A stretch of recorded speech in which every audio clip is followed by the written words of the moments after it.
자, 세계의 인구 변천과 인구 이주 문제 해설 시작할게요. 자, 그래프는 세계의 지역별 인구 증가율 변화를 나타낸 것이다. 가다 지역으로 오른 것은, 자, 어떤 자료가 제시가 되든 다른 지역하고 크게 차이가 나는 곳이 일단 포인트예요. 포인트. 그래서 인구 증가율을 봤더니 이 가는 다른 것보다 월등히 높죠. 그래서 가는 아프리카예요. 아프리카, 아프라고만 적을게요. 그럼 반대로 여기 다는 다른 곳보다 훨씬 낮죠. 그래서 선진국이 몰려있는 유럽이 되겠네요. 그 다음에 우리 나는 나머지 대륙 중에 이제 없는 게 아시아밖에 없네요. 얘는 아시아가 되겠네요. 됐죠? 뭐 이렇게 해서 뭐 답이 나왔네요. 그리고 가는 아프리카, 나는 아시아, 다는 유럽이니까 정답은 4번이 되겠네요. 2번 문제. 자, 지도는 어느 인구 지표의 상위 10개국을 나타낸 것이다. 이에 해당하는 지표로 오른 것은, 뭐 전체적인 양상이긴 한데 아무튼 어려운 문제는 아니니까요.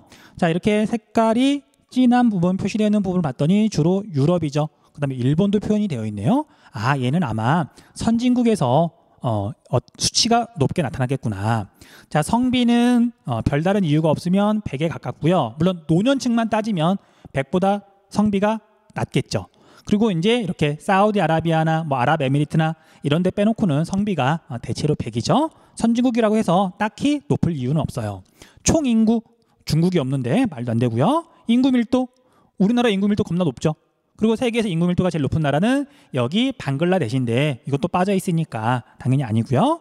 합계 출산율, 당연히 우리나라 선진국 낮고요. 노년 인구 부양비가 되겠네요. 선진국일수록 노년층 인구 비율이 높아진다 그랬잖아요. 자, 참고로 얘가 지금 2015년이라고 되어 있는데 여러분들이 수능을 볼 때 오래 보죠. 그래서 2020년에 수능을 보면은 통계 자료는 내용 설명에서 이야기했던 것처럼 5년마다 한 번씩 재는 게 원칙이에요. 기본이에요, 기본. 그래서 2015년 자료가 나올 건데 2015년에 전 세계에서 노년 인구 비중이 제일 높은 나라가 일본이에요. 세계에서 제일 늙은 나라가 일본이에요. 무려 26%나 돼요. 4명 중에 1명이 노인. 지금 5년 지났죠? 더 높아졌을 거예요. 근데 이걸 갖다가 뭐 비아냥 또는 비난? 비꼴 필요는 없고요. 왜냐하면 우리나라가 현재는 한 14% 정도 되는데 14%, 15% 정도 되는데 세계에서 가장 빠른 속도로 늙어가고 있어요. 그래서 머지않아 이대로 가면 일본보다 우리나라가 더 늙을 거라 그러더라고요. 아무튼 동병상련인가? 넘어갈게요. 자, 3번. 지도의 가다 국가군은 어느 인구 지표의 상위 15개 국가와 하위 15개국을 나타낸 것이다. 가 국가군과 비교한 나 국가군의 상대적 특징을 그림의 A2에서 고른 것은, 나 국가를 고르라 그랬네요. 나. 자, 우리가 가는 봤더니 여기 아까 방금 봤던 2번 문제랑 비슷하죠. 유럽 쪽, 그 다음에 여기 일본에서 수치가 높게 나타나니까 아, 가는 선진국이구나 주로 알 수 있는 거고요. 자, 그 다음에 나는 아프리카에 잔뜩 모여 있으니까 저개발 국가, 자, 또는 뭐 개발주상국이라고 해도 상관없는데 얘가 좀 의미가 강하죠. 저개발 국가에서 수치가 높게 나타나는구나 이렇게 알 수 있고요. 그 다음에 얘의 특징을 물어본 거죠. 선진국에 비해서 얘는 어떤 특성이 있느냐. 자, 유소년 인구 부양비는 높겠죠. 출생률이 굉장히 높게 나타날 거니까. 그 다음에 1인당 국내 총생산은 당연히 낮겠죠. 낮겠죠. 그 다음 도시화율은 당연히 선진국이 되면 될수록 경제가 성장하면 성장할수록 대체로 도시에 사는 사람들의 비율이 높아져요. 그래서 도시화율은 낮겠죠. 자, 그래서 이렇게 세 가지를 종합해보면 여기 C가 정답이 되겠네요. 넘어갈게요. 자, 4번 문제. 다음 자료는 인구 변천 모형을 나타낸 것이다. 가마 단계에 대한 설명으로 옳지 않은 것은, 옳지 않은 것은, 자, 이걸 다 자세히 설명하기는 조금 어렵고요. 시간이 너무 오래 걸리니까. 자, 1단계부터 5단계까지 이렇게 변할 때 각 단계를 구분하는 기준은 출생률과 사망률이다. 이것만 일단 좀 기억해 두세요. 되게 중요해요. 그래서 여기는 고위 정체기, 고위 정체기, 여기는 초기 팽창기, 후기 팽창기, 저위 인구가 정체되어 있다. 저위 정체기. 됐죠? 그 다음에 여기는 인구가 감소하는 단계. 자, 가 단계에서는 1단계가 되겠네요. 기근, 질병, 자연재해 등으로 사망률이 높게 나타난다. 옳은 설명이고요. 이 단계에서는, 나 단계에서는 의학의 보급, 위생시설의 개선 등으로 사망률이 빠르게 감소한다. 맞는 설명. 자, 3단계에서는 출생률보다 사망률이 높다. 3단계를 봤더니 출생률, 사망률. 출생률이 사망률보다 더 높으니까 지금 인구가 증가하는 거잖아요. 얘가 지금 설명이 잘못됐네요. 정답은 3번. 자, 인구 변천 모형을 제시했지만 이게 뭔지 몰라도 그냥 눈으로 그대로 보고 풀 수 있는 문제죠. 내신형 문제예요. 라마 단계에서는 종형이나 방추형의 인구 피라미드가 나타난다. 옳은 설명. 1단계는 2단계보다 인구의 자연 증가율이 낮다. 맞죠? 출생률이 높긴 하지만 사망률도 높으니까 자연 증가는 거의 없고요. 2단계는 출생률과 사망률의 차이만큼, 이 차이만큼 지금 인구가 증가하는 거죠. 됐죠? 자, 5번 문제.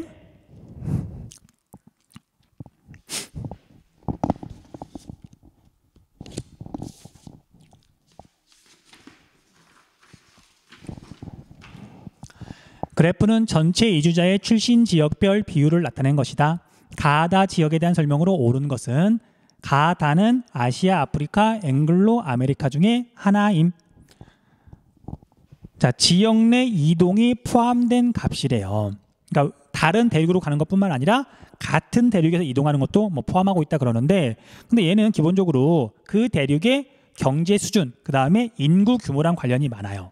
자, 먼저 모든 대륙 가운데 가장 이렇게 인구 이동이 많은 대륙은 아시아가 되겠죠. 그래서 나는 아시아고요.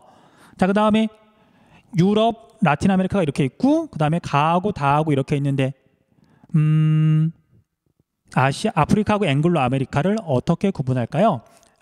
이주자의 지금 출신 지역이라 그랬으니까 어느 대륙으로부터 왔느냐, 그쵸? 들어온 사람들을 말하는 거잖아요. 그래서 얘가 아프리카가 될 거고요. 아프리카 사람들은 여기가 대체로 가난하다 보니까 다른 나라로 많이 빠져나가니까 여기에 잡히는 거죠. 그 다음에 앵글로 아메리카는 당연히 자기 대륙이 잘 사니까, 자기 나라가 잘 사니까 굳이 다른 나라로 갈 이유는 많지 않은 거고요. 그래서 아프리카, 아시아, 앵글로 아메리카가 되겠네요. 자, 답을 찾아보면 가는 나보다 인구의 자연 증가율이 낮다? 아니죠. 아프리카는 독보적으로 높아요. 나는 다보다 중위 연령이 높다? 아니죠. 앵글로 아메리카가 중위 연령이 더 높고요. 다는 가보다 도시화율이 낮다? 설명이 잘못됐고요. 아프리카는 모든 대륙 중에 도시화율도 제일 낮아요. 경제 발달 정도하고 어쨌든 상관관계가 있는 거니까. 그 다음 가는 인구 순유출. 가는 순유출, 아프리카는 순유출 맞고요. 나와 다는 인구 순유입 아니죠. 아시아도 순유출이죠. 그 다음에 나의 유출 인구는, 아시아의 유출 인구는 아프리카보다 앵글로 아메리카로 이주하는 비율이 높다. 정답은 5번이 되겠네요. 어려운 문제는 아니네요. 그 다음 6번 문제. 가나 인구 이동에 대한 옳은 설명만을 보기에서 고른 것은 단 가나는 정치적 이동, 경제적 이동 중 하나임. 자, 나부터 볼게요. 멕시코에서 미국으로 건너가죠. 얘는 경제적인 이동이고요. 그 다음에 가는, 자, 여러분들 나라 위치를 잘 보면 여기가 지중해고 여기 툭 튀어나와 있는 게 터키예요. 그 다음에 이제 여기 나라가 지금 표시가 되어 있는 거죠. 이 나라가. 자, 이 나라가 좀 작긴 하지만 얘가 바로 시리아예요. 시리아, 난민이죠. 그래서 여기는 정치라고 되어 있는데 뭐 실제로는 내전 또는 뭐 IS, 뭐 정치가 혼란한 거니까 어쨌든 정치라고 볼 수 있겠죠. 자, 그래서 문제에서는 지금 두 개를 다 물어본 거니까 한번 볼게요. 가는 여가를 즐기기 위한 일시적 이동이다. 아니죠. 난민이죠. 나는 경제적 이동에 해당한다. 옳고요. 가는 강제적 이동, 나는 자발적 이동. 맞죠? 난민, 얘는 돈 벌려고. 그 다음 가의 주요 배출 요인은 일자리 부족이 아니라 정치적인 불안. 나의 주요 배출 요인은 경제적 요인이죠. 그래서 얘는 설명이 거꾸로 되어 있네요. 니은 디귿이니까 3번이 정답이 되겠네요. 7번. 그래프는 지도에 표시된 세 국가의 인구 지표를 나타낸 것이다. 가다 국가에 대한 설명으로 옳은 것은, 자, 일단 지도에서 세 나라 구별할 수 있어야 되겠죠. 물론 정확하게 나라 이름은 몰라도 풀 수 있는 문제가 대부분이에요. 하지만 이렇게 나라가 나올 때마다 아프리카는 좀 예외긴 해요. 이상한 나라가 나올 수도 있거든요. 이상하다기보다는 정말 낯선 나라가, 그런 건 몰라도 상관없는데 아시아나 아니면 유럽에 있는 나라들은 그때그때 찾아보면 좋아요. 자, 여기는 독일이죠. 자, 독일은 유럽에서 경제 규모가 제일 크고 인구도 제일 많아서 약 8천만 명이라는 거, 8천만 명이라는 거 기억해 두셔야 돼요. 8천만 명이 조금 넘어요. 그 다음에 이 나라는 사우디아라비아죠. 메카가 있고, 그 다음에 이 나라는 앞에서 여러 번 했던 것 같은데 이집트 밑에 있는 나라 수단이에요. 수단. 그 다음에 수단 밑에 있는 나라가 남수단. 얘가 서로 종교 때문에 다투다가 지금은 분리 독립한 거죠. 수단, 아프리카에 있는 가난한 나라죠. 자, 그다음에 여기를 이렇게 봤더니, 자, 가는 인구 순이동, 유출하고 유입하고 이렇게 비교를 했을 때 얘가 마이너스예요. 그럼 얘는 유출이 유입보다 더 많은 거죠. 어쨌든 사람들이 더하기 빼기를 해봤더니 빠져나가는 나라. 그 다음에 나하고 다는 외부에서 사람들이 더 많이 들어오는 나라. 근데 여기는 지금 두 개가 비슷하니까 인구 순이동만 가지고 구별할 수는 없겠죠. 어쨌든 가는 인구가 빠져나가는 나라니까 이 가는 수단이 되겠네요. 수단. 그 다음 나하고 다는 이제 인구 증감이 이렇게 표시가 되어 있는데 많이 다르죠. 자, 이건 어떻게 이제 해석하면 되냐면요. 총 인구가 증감하는 이유는 두 가지에 의해서 결정이 돼요. 자, 하나는 자연적인 증감, 자증이라고 부를게요. 자, 그 다음에 사회적인 증감. 이 두 가지를 더했을 때 출생률과 사망률을 따지고 그 다음에 유입과 유출을 따졌을 때 그 두 개를 더해야 실제로 인구가 어떻게 변하는지를 알 수 있는 거잖아요. 자, 그럼 우리가 나를 보면 인구 순 이동이 플러스 200 정도 되는데 지금 외부에서 200만 명 정도가 들어왔다는 얘기예요. 플러스 마이너스 해가지고 실제로 증가한 게. 하지만 실제로 인구가 증가한 건 100만 명 정도밖에 증가하지 않았어요. 외부에서 200만 명이 들어왔지만 사회적으로는 200만 명이 증가했지만 출생률과 사망률을 따졌더니 그 사이에 100만 명 정도가 감소한 거잖아요. 그렇죠? 그래서 나는 출생률보다 사망률이 높은 나라예요. 사망률이 높다? 자, 사망률이 높다 그래가지고 가난한 나라라고 생각하면 안 돼요. 앞에서 이야기했던 것처럼 고령화가 되게 많이 진행이 되면 사회에 노인들이 엄청 많아지죠. 노인들은 어쩔 수 없이 자연적으로 나이를 많이 먹으면 돌아가시는 거잖아요. 그래서 선진국들이 사망률이 결코 낮지 않아요. 됐죠? 그래서 얘는 독일이 될 거고요. 그 다음에 다는 사회적으로도 증가하고 그 다음에 자연적으로도 증가하는 사우디아라비아가 되겠네요. 이렇게 해서 답을 찾으시면 돼요. 자, 가는 인구 순유입 국가이다. 틀렸고요. 나는 출생률이 사망률보다 높다. 반대고요. 가는 나보다 1인당 국내 총생산이 많다. 틀렸고요. 독일은 잘 살죠. 그 다음 나와 다는 인구의 사회적 증가보다 자연적 증가가 많다. 자, 다는 자연적 증가가 요만큼, 사회적 증가가 요만큼. 그래서 맞지만 설명이 옳지만 나는 사회적 증가는 요만큼, 자연적 증가도 아니죠. 얘는 자연적으로 요만큼 감소한 거잖아요. 그렇죠? 그래서 얘는 설명이 틀렸고요. 가다는 모두 총 인구가 증가하였다. 자, 우리 인구 증감, 이게 지금 실제 총 인구니까 얘는 사람이 빠져나가긴 했지만 어마무시하게 많이 태어나가지고 전체 인구는 증가한 거고요. 그 다음에 독일 같은 경우에는 자연적으로는 인구가 사망자가 더 많지만 외부에서 더 많은 사람들이 들어왔기 때문에 인구가 증가한 거고요. 그 다음에 우리 사우디아라비아는 외국에서 사람들이 들어오기도 하고 태어난 사람들도 많은 거고, 그래서 정답은 5번이 되겠네요. 뭐 쉬운 문제는 아니네요. 근데 처음에 낯설어서 좀 어려운 거고요. 나중에 문제를 풀다 보면 철업 문제 금방금방 풀려요. 넘어갈게요. 자, 지도의 가 국가군과 나 국가군의 특징을 그래프로 표현할 때 A, B에 들어갈 지표로 옳은 것은, 자, 우리가 가를 봤더니 미국, 유럽, 우리나라, 일본, 오스트레일리아 주로 좀 잘 사는 편이죠. 그냥 선진국이라고 부를게요. 가는 선진국. 여기다 적을까요? 선진국이고요. 그 다음에 나는 아프리카에 있는 나라들, 그 다음에 인도, 그 다음에 중국, 멕시코, 상대적으로 경제가 덜 발달한 개발도상국, 개라고만 적을게요. 됐죠? 그래서 이제 밑에 있는 선택지 보고서 하나씩 맞는지 틀리는지 해당하는지 안 하는지 비교를 해볼게요. 가는 선진국, 나는 개발도상국. 그래서 A는 총인구, 이건 지금 경제 발달 정도하고는 상관이 없죠. 그 다음 도시화율, A에 들어가면 맞겠네요. 선진국이 되면 될수록 도시에 사는 사람들의 비중이 높아지니까. 그 다음 합계 출산율, 선진국은 낮아야 되죠. X. 여성 초혼 연령, 초혼, 처음 결혼하는. 그래서 선진국이 되면 될수록 여성들의 사회 진출이 많아지면 많아질수록 대체로 결혼을 늦게 하죠. 참고로 우리나라는 현재 여성들이 초혼이 몇 살쯤 되냐면 만으로 30살쯤 돼요. 그럼 우리나라 나이로 바꾸면 31살 정도. 그래서 혹시 여러분들 집에 또는 친척 중에 30살쯤 되는 이렇게 이모나 고모가 있잖아요. 노처녀라고 놀리면 안 돼요. 아직 평균보다 어린 거예요. 그러니까 결혼을 하는 사람들의 나이보다 어린 거예요. 그래서 뭐 그런 표현도 좋은 건 아니지만 한 35살은 돼야 결혼할 평균적인 결혼 시기보다 조금 늦은 정도지. 됐죠? 30살이면 절대 결혼 늦은 거 아니에요. 우리나라에서는. 어쨌든 얘도 해당하겠네요. 그 다음 노년층 인구 비율 당연히 해당할 거고요. 그 다음 B는 개발도상국이 수치가 높은 거고 선진국이 수치가 낮은 거죠. 중위 연령 아니고요. 유아 사망률. 유아 사망률? 얘는 맞겠죠.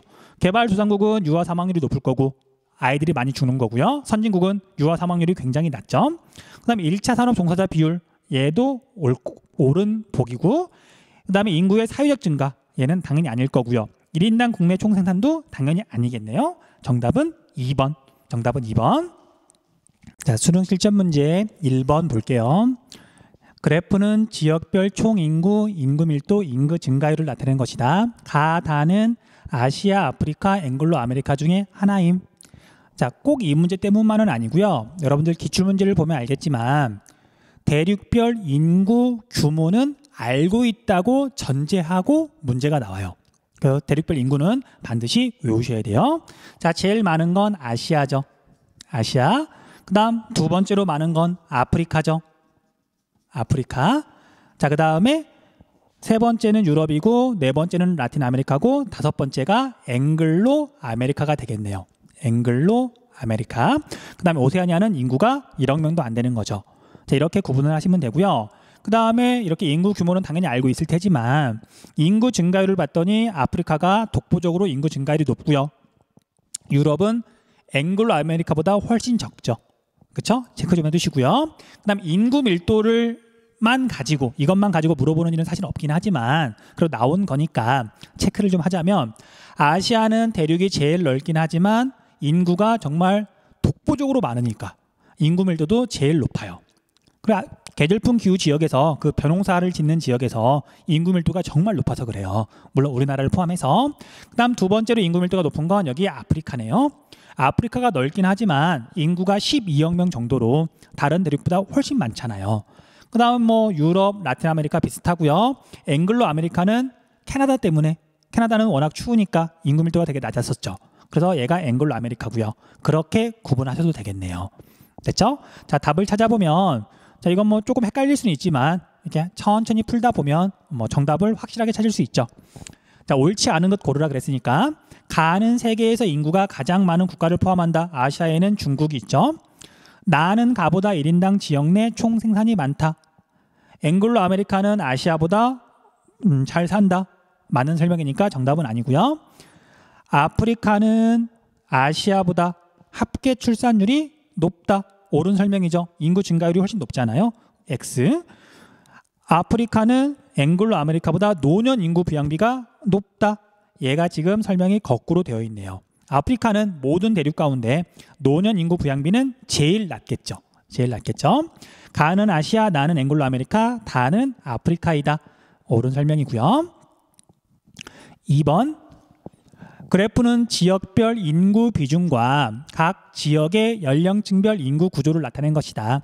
이에 대한 설명으로 옳은 것은 아프리카, 앵글로 아메리카, 유럽 중 하나임.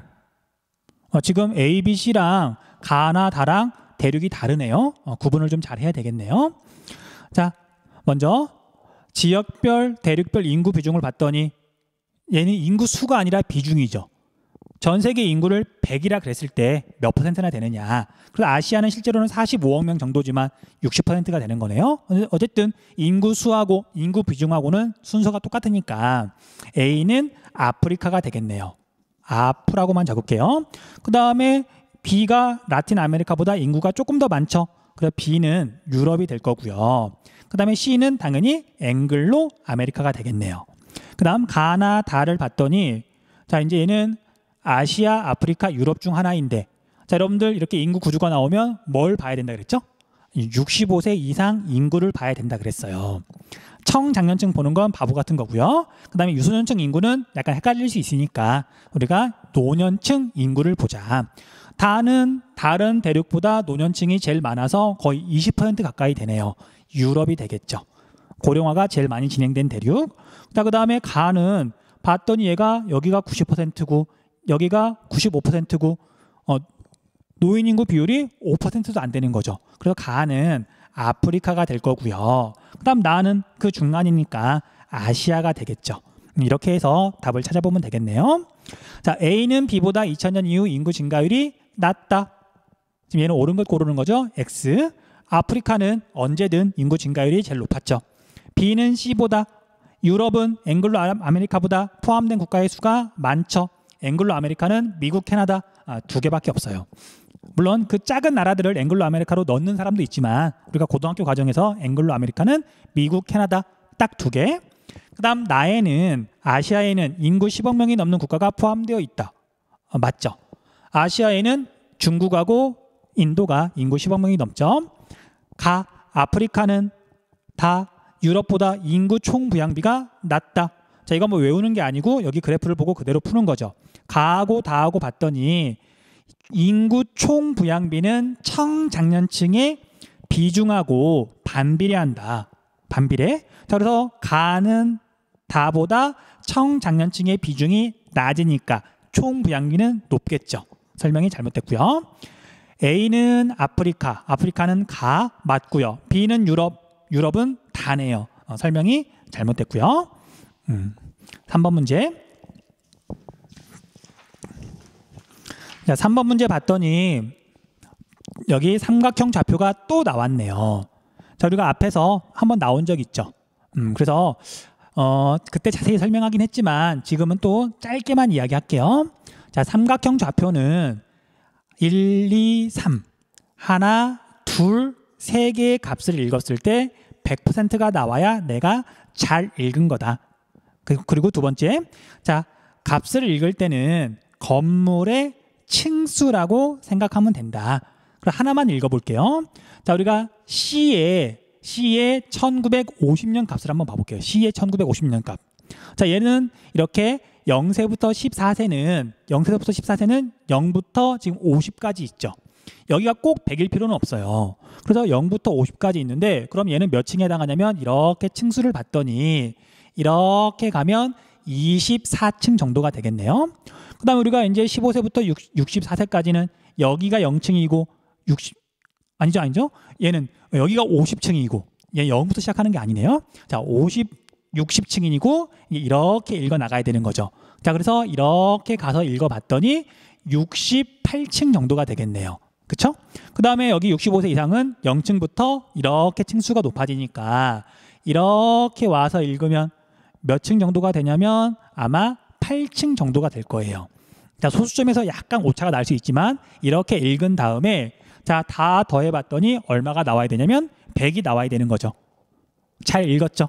자, 익숙해지면 그냥 금방금방 읽을 수 있어요. 그리고 여기 값들 중에 하나를 이렇게 읽었으면 나머지 값들도 이렇게가 아니죠, 미안. 이렇게 가서 얘도 마찬가지로 이렇게 가서 그냥 같은 방식으로 빨리빨리 읽으면 돼요. 연습이 조금 필요하긴 한데 금방 익숙해질 거예요. 됐죠? 넘어갈게요. 자, 아무튼 이제 문제를 보면 그래프는 세 국가의 인구 특성을 나타낸 것이다. A, C 국가에 대한 옳은 설명만을 보기에서 있는 대로 고른 것은 A, C는 노르웨이, 유럽에 있는 선진국, 니제르 이름도 아마 거의 처음 들어봤을 거예요. 근데 우리가 중국은 알죠? 중국은 아시아에 있는 선진국은 아니고 아주 못 사는 나라도 아니고 니제르 아프리카에 있는 되게 가난한 나라예요. 자, 그래서 그래프에서 찾아보면은요, 출생률과 사망률 변화를 봤더니 1950년대에는 출생률과 사망률이 엄청나게 높았던 A가 니제르가 되겠네요. 그쵸?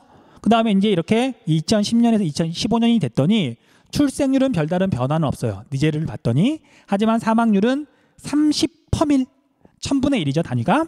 얘가 30% 정도에서 10으로 줄어들었으니까 출생률보다 사망률이 훨씬 빠르게 줄어들었죠. 그래서 우리 니제리를 인구 변천 모형으로 설명을 하자면, 자, 1950년대에는 많이 낳고 많이 죽고 1단계. 그 다음에 지금은 출생률은 높은데 사망률이 많이 낮아져서 노르웨이나 중국이랑 별 차이가 사망률이 사망 이쪽으로 있는 거니까 별 차이가 없는 거죠. 그래서 사망률이 충분히 낮아진 거예요. 그래서 2단계 중에서도 거의 끝인 거예요. 사망률은 완전히 낮아졌고 출생률은 조금 낮아지기 시작했는데 2단계 거의 끝이거나 아니면 3단계 시작 부분, 물론 그걸 물어보진 않지만 우리가 충분히 이렇게 짐작할 수 있는 거죠. 자, 그 다음에 B는 1950년대에는 출생률과 사망률이 꽤 높았으나 출생률 굉장히 낮아지고 사망률도 굉장히 낮아져서 지금 여기까지 와 있는 거죠. 그래서 B는 중국이 되겠죠. 중국. 그 다음 C는 그 두 시기 사이에 출생률만 조금 낮아지고 사망률은 거의 변화가 없죠. 그렇죠? 그래서 C가 노르웨이가 되겠네요. 자, 참고로 여기서 뭐 그런 걸 물어보는 건 아니지만 노르웨이랑 중국이랑 봤더니 분명히 노르웨이가 더 선진국이죠. 그런데 우리 사망률 한번 봐보세요. 사망률 노르웨이가 중국보다 더 높죠. 앞에서 여러 번 이야기했던 것처럼 선진국이 된 지 오래 많은 시간이 지나면 노인 인구 비율이 점점 높아지면서 사망률이 오히려 올라가는 경향이 있어요. 노인들이 많아지면 당연히 전체 인구 중에 죽는 사람의 비율이 높아질 수밖에 없는 거잖아요. 그렇죠? 그래서 중국은 이제 얘가 빠르게 늙어가고 있긴 하지만 아직 노인들이 많지 않아서 사망률이 선진국보다도 더 낮은 거예요. 됐죠? 그 다음에 A, B, C 이건 뭐 다 읽을 건 아니고요. 어차피 값을 읽으면서 판단만 하면 되니까 밑에 보기 한번 볼게요. 2015년 A는 종형 인구 피라미드가 나타난다. 2015년 A는 출생률은 높고 사망률은 굉장히 낮아지긴 했는데 출생률이 여전히 높으니까 피라미드를 그리면 밑에가 엄청나게 높겠죠. 그리고 여기 지금은 이제 사망률이 낮으니까 조금은 이렇게 올라갈 수도 있지만 과거에 이렇게 사망률이 되게 높았기 때문에 극단적으로 이렇게 피라미드가 될 거예요. 이걸 우리가 종형이라고 할 수는 없죠. 그리고 아프리카에 있는 대표적인 가난한 나라니까 피라미드형에 가까워요. 피라미드형에 가까워요. 종형은 아니니까 X. 자, 그 다음에 2015년에 B는 C보다 유소년 인구 부양비가 낮다. 자, 이제 인구 부양비를 보려면 이거 인구 구조를 봐야 되겠네요.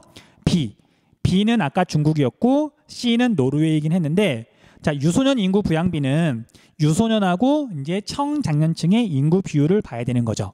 자, 그래서 두 국가의 유소년 비율을 봤더니 별 차이가 안 나네요. 굳이 안 읽어도 돼요. 자, 그런데 우리가 청장년층의 비중을 봤더니 이제 얘는 이렇게 읽어야 되잖아요. C보다 지금 B가 청장년층의 인구 비중이 거의 10% 가까이 높네요. 유소년층은 별 차이가 안 나지만 청장년층에서 분명히 차이가 나는데 인구 부양비는 청장년층 비율하고 반비례한다. 자, 그래서 B가 유소년 부양비가 더 낮겠네요. 그래서 정답은 일단 니은은 옳은 설명. 처음엔 헷갈릴 수 있는데 천천히 해보셔야 돼요. 1950년부터 2015년에 A, C는 모두 유소년층 인구 비율이 감소하였다. 이걸 보면 될 텐데 검은 거에서 속이 빈 걸로 얘가 이렇게 낮아졌는지만 보면 되는 거죠. A 조금이지만 낮아졌죠. B 많이 낮아졌죠. C도 분명히 낮아졌죠. 맞네요. 그 다음 1950년대에는 인구의 자연 증가율은 A, B, C 순으로 높았다. 자, 자연 증가율은 출생률과 사망률의 차이예요. 그거 봤더니 자, 여러분들 여기는 30까지 있고 여기는 60까지 있죠. 그래서 수치를 잘 보고 얘는 그냥 눈으로라도 더하기 빼기를 좀 해보시는 게 좋아요. 자, 1950년대니까 까만 거, 얘는 60 정도에서 30 정도니까 대략 30만큼 증가했던 거고요. 그 다음에 B는 40, 20이 조금 넘으니까 얘는 20만큼 증가를 했던 거고요. 자, C는 20, 10이니까 10만큼 지금 인구가 증가했던 거죠. 1950년대에. 그래서 A, B, C 순으로 높다. 옳은 설명이네요. 정답은 5번. 자, 이런 문제는 어렵다기보다는 좀 복잡한 문제죠. 그래서 이런 문제가 나오면 혹시 이제 모의고사나 또는 내신이나 또는 수능에서 무조건 뒤로 빼세요. 시간이 오래 걸리는 문제지 어려운 문제는 아니니까. 괜히 저거 하다가 시간 쫓겨가지고 다른 문제 못 풀 수도 있잖아요. 4번. 다음은 세계지리 수업 장면이다. 교사의 질문에 옳게 답한 학생만을 있는 대로 고른 것은 가마 국가의 주요 인구 문제와 정책에 대해 발표해 볼까요? 자, 5나라를 한번 찾아보면 가는 맨날 나오는 독일, 인구가 8천만 명이 조금 넘는다. 체크해 두시고요. 자, 나는 나이지리아, 아프리카에서 인구가 제일 많고요. 지금은 2억 명 가까이 돼요. 여기도 체크 좀 해주세요. 그 다음 다는 중국, 설명할 게 없네요. 그 다음 라는 오스트레일리아, 우리나라 인구보다 훨씬 적어서 우리나라의 절반 정도밖에 안 된다. 그 다음에 마는 멕시코. 자, 멕시코는 일본이랑 인구가 비슷해요. 1억 2천만 명에서 3천만 명 사이인데 얘도 미국, 캐나다랑 묶어서 가끔 물어보거든요. 그래서 멕시코의 인구도 정확하게는 아니더라도 일본이랑 비슷하다. 그 정도는 좀 감을 잡아주세요. 자, 가는 독일은 노년 인구 부양비가 증가함에 따라 복지정책 시행을 위한 사회적 비용이 증가하고 있습니다. 맞네요. 나이지리아는 높은 영아 사망률을 낮추기 위한 의료 지원 정책이 필요합니다. 맞고요. 다는 인구 증가 속도를 줄이기 위해 산하 제한 정책을 강화하고 있습니다. X. 중국은 공산당이 지금까지 산하 제한 정책을 너무 강하게 펴다 보니까 오히려 출산율이 낮아져서 문제라 그랬잖아요. 그래서 이미 출산 장려 정책으로 바뀌었어요. 중국은. 그 다음에 많은 라보다 멕시코는 오스트레일리아보다 인접국으로의 이웃하고 있는 나라로의 청장년층 인구 유출이 활발하다. 멕시코는 이웃하고 있는 미국으로 많이 건너가지만 오스트레일리아는 인접국? 일단 육지가 맞닿아 있진 않고 그 다음에 그 주변에 있는 나라들도 오스트레일리아보다 가난한 나라들이니까 넘어갈 이유가 없는 거죠. 그래서 멕시코, 마가 청장년층 인구 유출이 활발하다. 맞죠? 자, 이제 뒤에서 또 배우겠지만 멕시코를 비롯해서 라틴 아메리카 쪽에서 주로 멕시코에서 미국으로 넘어가는, 그리고 여기는 언어가 주로 에스파냐어잖아요. 그런 사람들을 히스패닉이라고 불러요. 히스패닉. 뒤에서 자주 나오는 단어인데 그냥 멕시코가 나온 김에 인구 이동하고 관련해서 나온 김에 한번 적어봤어요. 넘어갈게요. 5번. 지도에 표시된 가 국가군에 대한 나 국가군의 상대적 특징을 그림의 A, 2에서 고른 것은 자, 가 국가군은 멕시코, 중국, 인도, 이집트, 필리핀. 그 다음에 여기 보면 송금액이 나오는데 당연히 여기는 외국으로 많은 사람들이 돈을 벌러 이주했고 그래서 외국에서부터 그 나라로 돈이 이렇게 들어오는 나라죠. 인구 유출이 있는 나라들이에요. 그에 비해서 나는 미국, 그 다음 사우디아라비아, 아랍에미리트, 그 다음에 여기가 쿠웨이트. 하나, 둘, 셋, 넷. 하나는 여기 있군요. 스위스. 그쵸? 여기는 상대적으로 이제 외국에서 노동자들이 들어와가지고 일을 한 다음에 돈을 자기 나라로 돌려보내는 나라가 되겠죠. 그래서 가는 뭐 표현이 조금 그렇긴 하지만 상대적으로 저개발 국가고요. 나는 상대적으로 선진국 또는 오일머니, 석유가 풍부하게 나오는 나라네요. 그렇죠? 자, 그래서 문제에서는 선진국의 특징을 지금 이렇게 물어봤네요. 자, 답을 찾아보면 1인당 평균 임금은 많을 거고요. 선진국이니까. 1차 산업 종사자 비율은 당연히 낮을 거고요. 외국인 노동자 비율은 높겠죠. 외국에서 많은 사람들이 들어와 있을 거니까. 그럼 답을 찾아보면 2번이 되겠네요. 됐죠? 자, 6번. 그래프는 지도에 표시된 두 국가의 인구 유출 상위 10개국을 나타낸 것이다. 가나야 국가에 대한 설명으로 옳은 것은? 자, 두 나라가 있는데요. 하나는 멕시코. 멕시코는 뭐 너무 쉽죠. 가까운 데 있는 미국으로 엄청나게 사람이 건너가니까, 워낙 많이 건너가니까 이렇게 중간에 이렇게 건너뛰는 표시가 있네요. 물결 무늬가 있네요. 그럼 나아가 멕시코가 될 거고요. B가 될 거고요. 그 다음에 이 A는 알제리, 북부 아프리카에 있죠. 과거 프랑스한테 식민 지배를 받았기 때문에 프랑스로 건너가는 사람이 되게 많아요. 어차피 유럽으로 넘어가는 거 프랑스어도 익숙하겠다, 문화도 익숙하겠다, 거리도 가깝겠다. 그래 넘어가는 거죠. 그래서 프랑스를 보고 알제리라는 걸 알 수가 있어요. 자, 여기서 알제리고요. 알제리고요. A가 되겠네요. 자, 그래서 문제에서는 가나 국가에 대해서 설명을 하고 있으니까 읽어봐야 되겠네요. 가의 유출 인구는 아메리카보다 유럽의 이주 비율이 높다. 맞네요. 그냥 여기 그래프에 있는 나라들을 봐도 뭐 프랑스, 그 다음에 에스파냐, 그 다음에 독일, 이탈리아, 영국 전부 다 유럽에 있는 나라들이죠. 답은 1번. 나의 유출 인구 중 50% 이상은 모국어가 동일한 국가로 이주한다. 자, 우리 멕시코에서 가장 많은 사람들은 미국으로 가고 있는데 멕시코는 라틴 아메리카, 과거에 에스파냐가 식민 지배를 했기 때문에 에스파냐어를 쓰고요. 미국은 영어죠. 틀렸고요.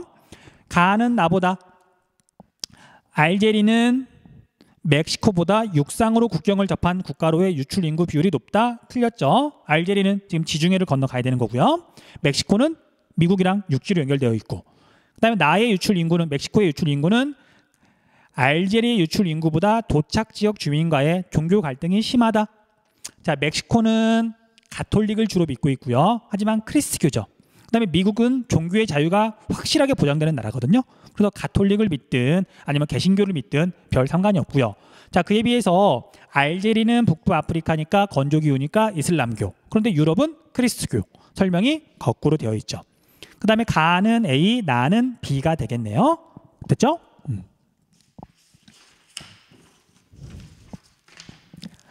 7번.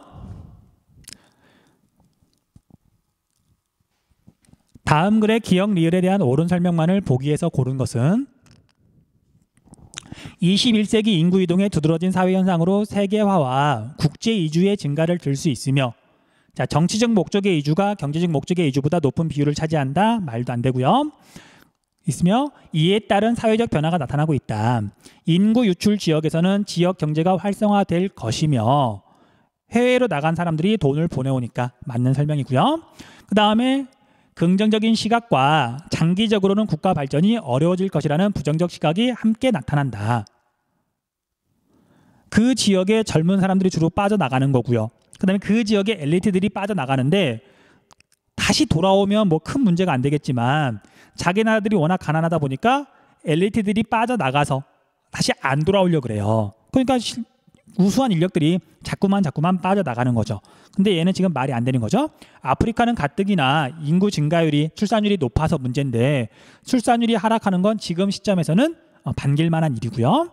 그 다음 리을, 종교적 차이에 의해 갈등이 발생하기도 한다. 유럽의 기존 주민은 크리스트교, 그 다음에 모슬렘은 이슬람교를 믿는 사람들이고요. 사례로 맞겠네요. 니은, 리을 4번. 그 다음 8번. 그래프는 세 국가의 연령층별 인구 비율과 성비를 나타낸 것이다. 가다 국가를 지도에 AC에서 고른 것은, 자, A, B, C 나라를 먼저 이렇게 보면은요, A는 스웨덴이네요. 스웨덴. 세 국가 중 평균 수명이 가장 길다. 그 얘기는 노년층 인구가 제일 많다는 뜻도 되겠죠. 물론 확실히 그런 건 아니겠지만. 그다음 B는 세 국가 중 여성과 남성의 평균 수명 차가 가장 크다. 남자와 여자의 평균 수명 차이가 제일 크다? 이걸 왜 제시했는지 모르겠지만 사실 문제를 만들다 보면 정답을 분명하게 찾을 수 있도록 뭔가 정보를 제공해야 되잖아요. 그래서 이게 뭐가 중요한가 싶지만 여성들이 평균 수명이 더 길잖아요. 근데 그 차이가 제일 크다는 얘기는 노인들 중에 B 국가는 다른 나라보다 상대적으로 여자가 더 많다는 뜻이죠. 그러면 노년층만 봤을 때 성비가 다른 나라보다 높다는 얘기예요, 낮다는 얘기예요? 여자들이 더 많은 거니까 성비가 100보다 훨씬 작다는 얘기죠. 다른 나라보다. 그래서 B 나라를 찾으라고 지금 성비 자료를 준 거예요. 노년층 성비를 보란 얘기예요. 그다음 C 국가는 아랍에미리트인데 세 국가 중 해외로부터의 유입 노동자가 가장 많은 오일머니. 자, 한번 구분을 해볼게요. 자, 우리가 일단 눈에 띄는 건 다른 지역에 비해서 이 성비를 봤더니 15세에서 64세 이 성비가 월등히 높죠. 월등히 얼마만큼 높냐면 이쪽은 지금 100, 200, 300, 400, 500까지 돼 있는데 무려 젊은 층의 성비가 300을 넘어가요. 여성에 비해서 남성이 3배쯤 많다는 얘기잖아요. 답 나왔죠. 그래서 나는 C고요. C 아랍에미리트고요. 그 다음에 가고 다는 이렇게 인구 비율을 봤더니 뭐 큰 차이는 안 나요. 물론 이쪽이 노년층 인구 비율이 좀 높긴 하지만 그런데 우리가 노년층의 성비를 봤더니 다는 100보다 조금 낮죠. 거의 모든 나라는 노인들은 당연히 평균 수명 차이 때문에 여자가 조금 더 많긴 해요. 그런데 이제 여기 가 국가는 확실히 얘랑 비교해 봤더니 성비가 확실히 더 낮잖아요. 노년층의 성비가. 그래서 얘는 여기 설명처럼 B 우크라이나겠구나. 자, 그 다음에 다는 나머지 A 스웨덴이 되겠네요. 그래서 정답을 찾아보면 3번이겠네요. 3번. 자, 우리가 인구 관련 문제 푸느라고 고생 많았고요. 자, 이제 다음 단어는 세계의 도시와 도시 체계로 돌아올게요. 자, 이 부분은 우리 인구보다도 훨씬 쉬워요. 양도 훨씬 적고. 그래서 공부할 양이 3분의 1 정도 될까? 정말 그런지는 다음 강의에서 확인해 보세요. 수고하셨습니다.